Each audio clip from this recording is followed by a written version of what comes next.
In your own words, how did it start? Always said I was a good kid. I'm recording backup though, just so you know. And if you're ready, I'll let you take it away. Make sure I'm recording. I am. I'm all good here. Okay, let's get started. Hello, hello. My name is Nigeria Chambers. I'm from Big Gold Belt Media.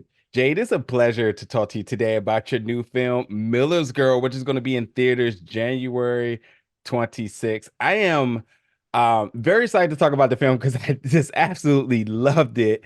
And I just have so many.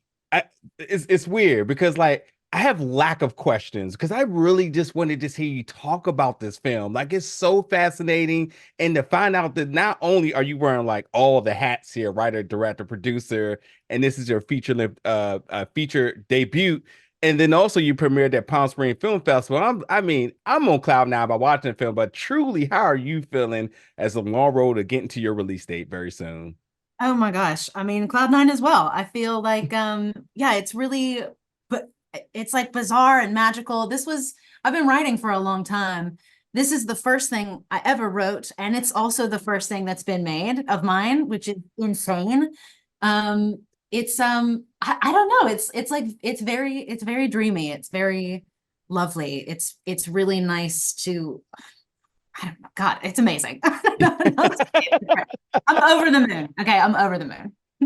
Yeah, and listen, I watch a lot of films, and I love independent film and filmmaking and film festivals. And I just got to be honest. Sometimes you find some really good films. Sometimes you get films you're like, you know what, they're going to be good in a couple of tries. You know, you see the vision, they're going to iron it out, and that happens very often. And then there's that hole in one situation where somebody like Jay comes in, get these big top tier actors, got a script that is just completely magical. The score, the cinematography, I mean, it literally lacks nothing. And then if you want to repeat yourself, you said this is your first, your first, Yeah. your first, your first, and nailed it. It's like it's amazing, and truly you deserve your flowers. And I cannot wait for the rest of the world to check it out.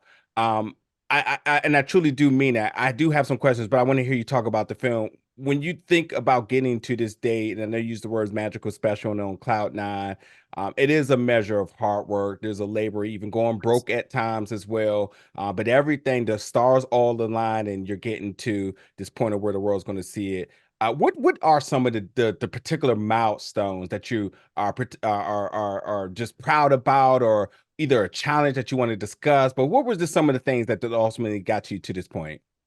I will say I've been asked the question about challenges, and not that it hasn't, not that it's been easy, but that there haven't really been challenges. It hasn't been hard. It's been fun.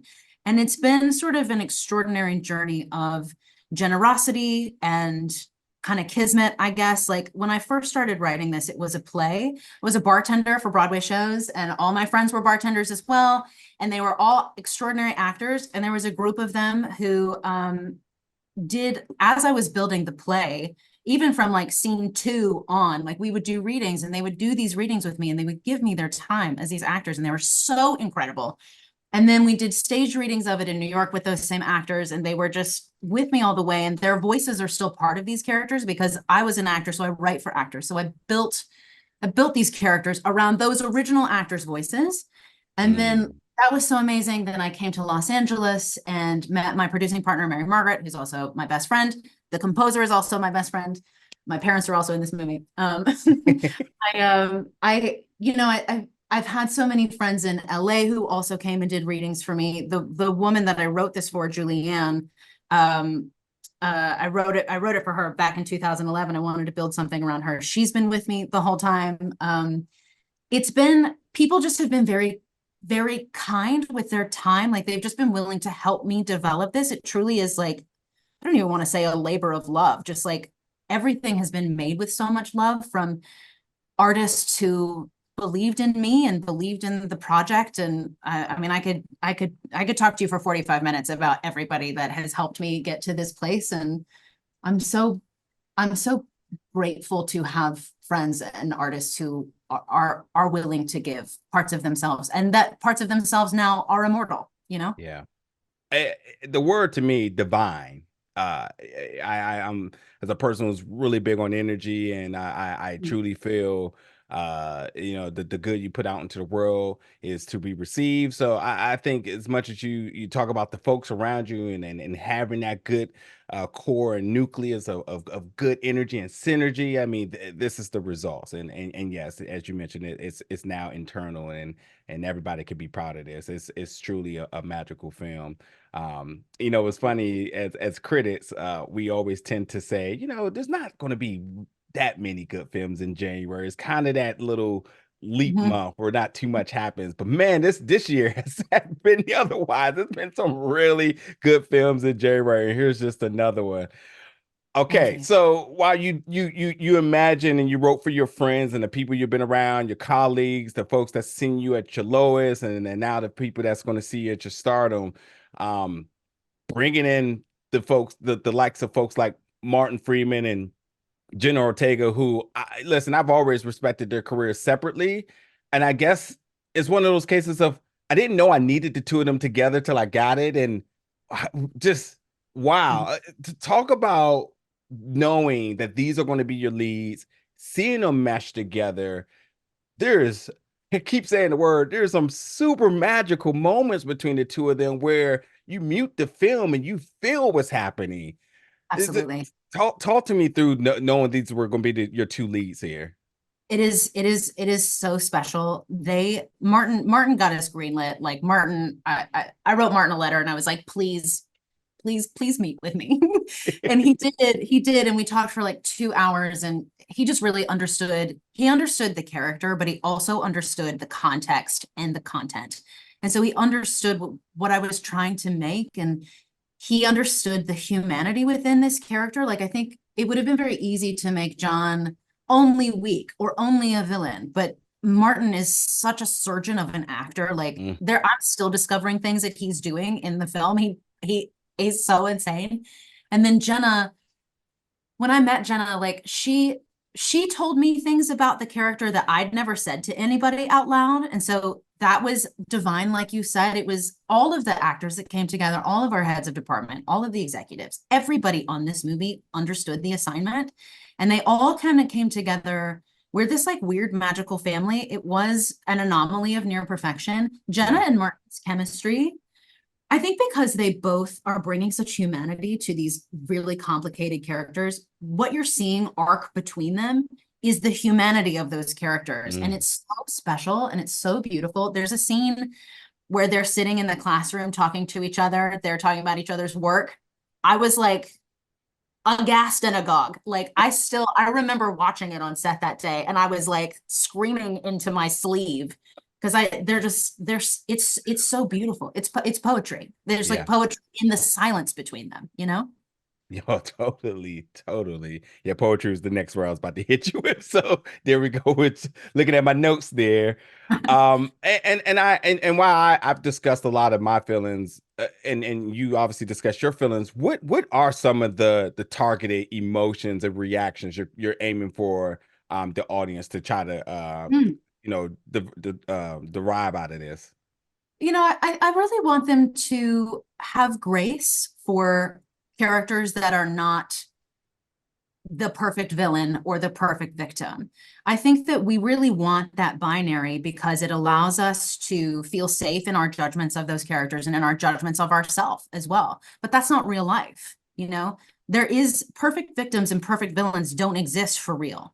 People are very gray. It's very nebulous. And I think that what I hope is that whatever judgments they have coming in about these characters, that they can suspend until the end of the movie and then examine why they're making those judgments about those characters. You know, like I want them to have grace for something that's not what they normally get in circumstance. Like, you know, we've seen this movie is based on a trope. I wanted to break the tropes of this Yeah. type of movie.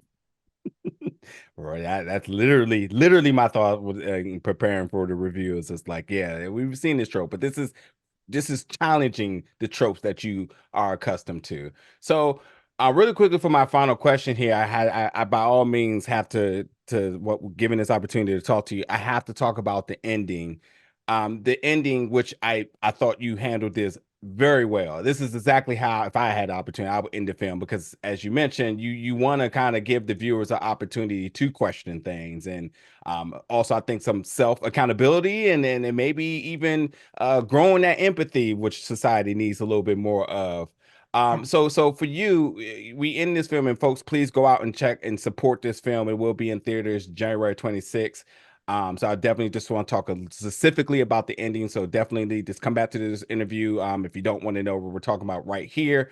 But you end this film with a monologue, beautiful at that. Thank you. I wanted to know, what was your approach with this ending, and if you had to write just one more additional scene here, what would it display? What would Ooh, it show us? What would it tell us? what a good question. I wanted the end of the film, like the monologue didn't used to be there. The monologue is new, but the end of the film is exactly the same. They see each other at the end, and she smiles, and it cuts to black. And I think that I wanted this to feel like a short story. And a short story to me is the most perfect form of storytelling, because it's basically like a really good joke, and then you get a punchline at the end. And that moment is a question that the audience is asking themselves, that she's asking herself, like, what is she becoming? Like, what has she become? What does she feel about this? And I wanted to end on a question, which I know a lot, some people want it tied up in a bow. I don't know that I'm trying to think of, God, if I could no, I would not add another scene. I don't think I could. I think if I added another scene, it would deflate it, because all this story is, like, the microcosm of this world, the intimacy of it, it's so violent and so emotional inside of it. But when you zoom out of it, it's just some bugs in the woods in a spider's web, and nowhere else in the world is anybody going to care. But to them, it's so terrifying. And that is also what makes it feel like a true Southern Gothic to me, is that it's just this tight, tiny, violent story in this tiny little bubble with these people that nowhere else in the world is anybody going to care about. But to them, it's monumental, Beautiful, beautiful. Listen, I truly want you to enjoy this week, as again, this will be in theaters January 26th, this Friday, folks. Please have your arms spread wide open and receive all of the flowers that are to come with this. But as a new fan of yours, I absolutely have got to say, please get back to work right now. Yes, sir. I'll be keeping a lookout for the next project. But Jay, it's truly been an honor and a pleasure to talk to you today. Thank you. Thank you. It was so lovely to chat with you. Also, your space is beautiful. Thank you so much. I appreciate that. Thank you so much. And folks, please, once again, plugging it. Miller's Girl in theaters January 26th. Thank you for checking out this interview today. Thank you.